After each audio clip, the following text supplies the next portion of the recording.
David begins Psalm 3 by focusing most directly on the things that are happening in his life, the things that are immediate, in his face, the things that he can see and touch and feel.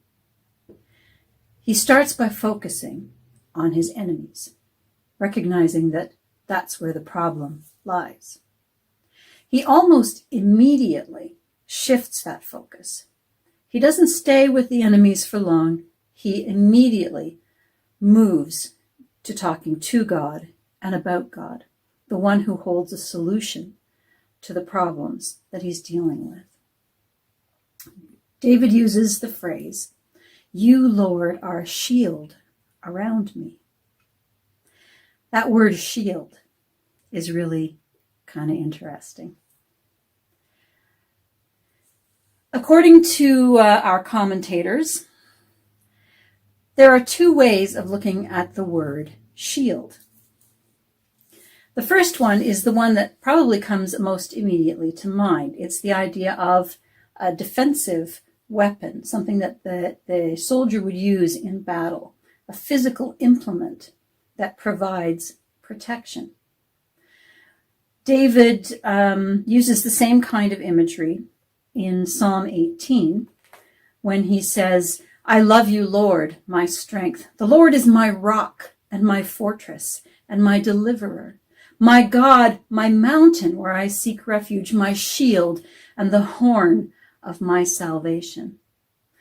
There's not much there that's not metaphorical. There's not much there that isn't an image drawn from the real world, the physical, observable world, not the real world, the observable world, that people aren't going to use as a mental hook to help them to understand something about who God is and how he is interacting with David. Poetry is like that. It uses everyday images to help us to understand, in this case, what Yahweh is like. And many translators of the Bible over the years who have been translating it from the original Hebrew into English use translations like, "The Lord is like a shield," or "The Lord is my shield," or "The Lord is an impenetrable shield," or "The Lord is a covering around me." Or sometimes they will verbify shield, and they will say, "You shield me, you protect me," drawing on that image of what in David's time would have been a wooden carved plate or a piece of cured leather stretched out over a wood frame, or even just woven branches and leaves that formed a mat that would stand between the soldier and the enemy's weapon, whether it was a sword or a shield. A shield in that context is something that you pick up and you hold in front and you use and you put it into practice and you put it into use. And in that respect, that metaphor works. That metaphor works for what David is saying, because David is hanging on to Yahweh. Yahweh is what stands between him and the worst that can happen to him. David is acknowledging and applying his faith in God as a buffer between himself and what he fears, and the fact that he might struggle with doubt or discouragement or heartbreak. God is David's shield. It's a thing that David holds up in front of himself as a reminder as well that God has spoken, that God has kept his promises, and he will continue to keep his promises. God is David's shield. The second possible understanding of the word shield is one that I think is even more interesting, even more probably what David had in mind when he penned these words. Rather than the shield being an object of protection, That word was used at that time as a word that was a title for a person. Now that person, the other word that we might come across, maybe in a crossword puzzle, I don't know, not in everyday conversation, but the word that you might come across to explain, to define what that shield relationship was, is the word suzerain, S-U-Z-E-R-A-I-N. A suzerain was a king with whom you would make a deal, with whom you would cut a covenant in the terminology of the day. If I were David, I were in charge of my territory, my nation, and there was a stronger king next door, I might accept him as my partner in mutual protection. Make a treaty with him and say, if I am attacked by my enemies, you have to come and help me. And the other king would say the same thing. If they were attacked, I would be expected to come and help him. So it could be a relationship of equals, but more often it was a relationship where someone had greater power, someone had lesser power. So the one who had greater power would grant to the one with lesser power the right to rule his own area, his own city, his own nation, in exchange for some financial support and for, again, practical support if the greater king were attacked by his enemies.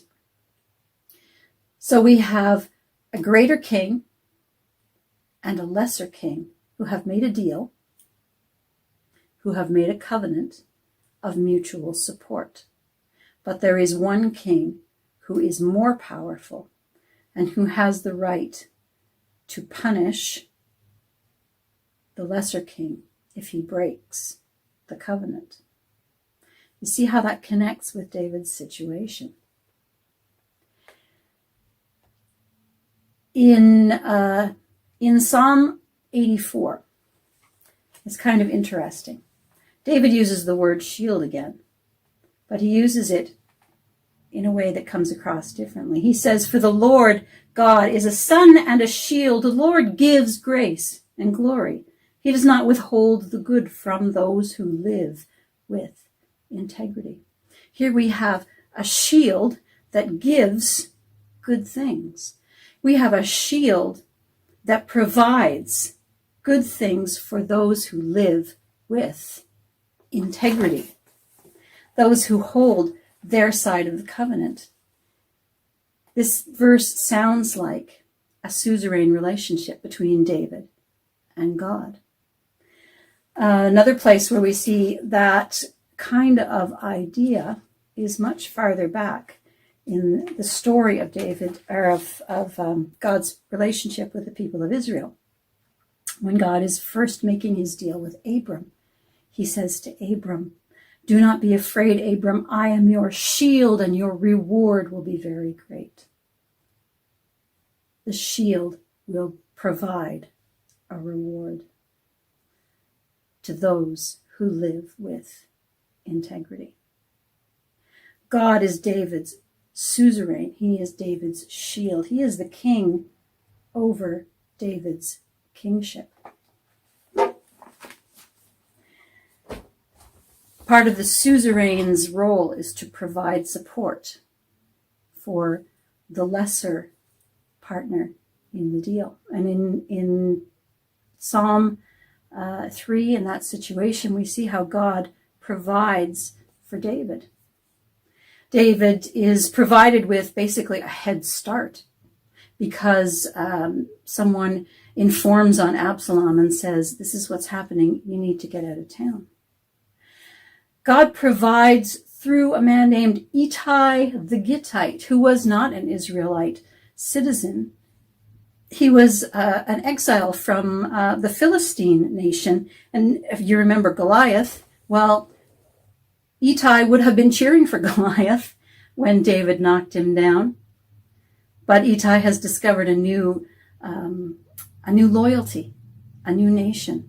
And he ties himself in with David and provides him with troops and with a vote of confidence. David is provided with faith support from his faith community, from the priests, from the temple, from the religious leader who worship with him before David has to leave the city, and who pray with him and say, we will do what we need to do to support you. We will pray for you. David is provided with friends.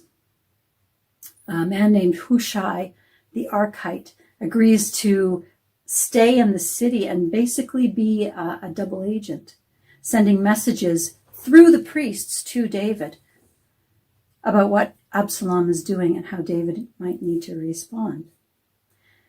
David is provided with practical help, with donkeys and bread and fruit and wine by a man named Ziba, who was the servant of Mephibosheth, who you may remember from last week. Mephibosheth was the one who sat back on his hands and just waited for David to fall apart because his heart was just filled with resentment and bitterness. But Ziba went against Mephibosheth and snuck out of the house with whatever supplies he could round up on short notice, and he provided those things for David. These are all ways in which David's shield provided. His shield didn't just stand in front of him and knock the arrows back. The shield provided good things for David, as long as David continued to live a life of integrity. As long as David continued to keep his part of God's covenant.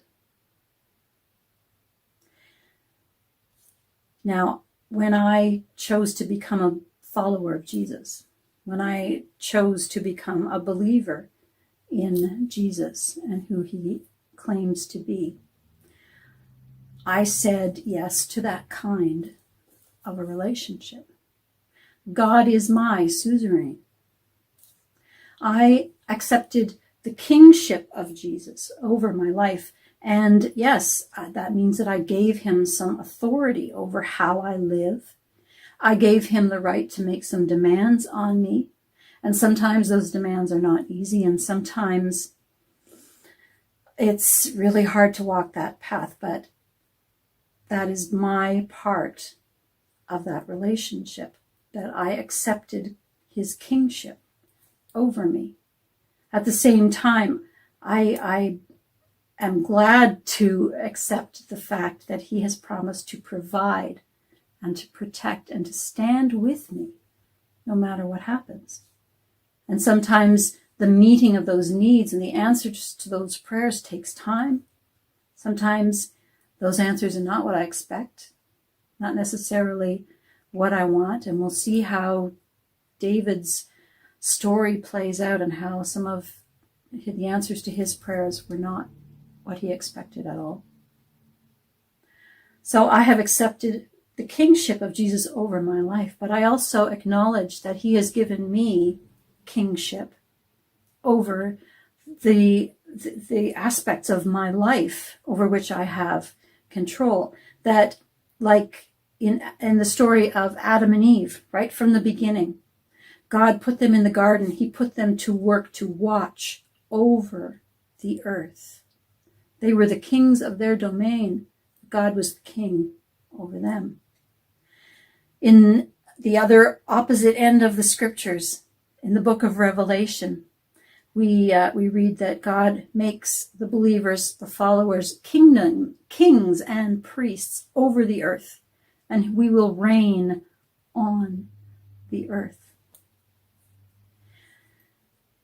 The idea of suzerainty, of being or having a suzerain, is a relationship of acknowledgement and trust, and passing on the good that we receive to those around us who need to receive that good. If God is my suzerain, if Jesus is my suzerain, I know that I can trust him. I know that whatever comes, he will be with me. And sometimes that's all you need to know.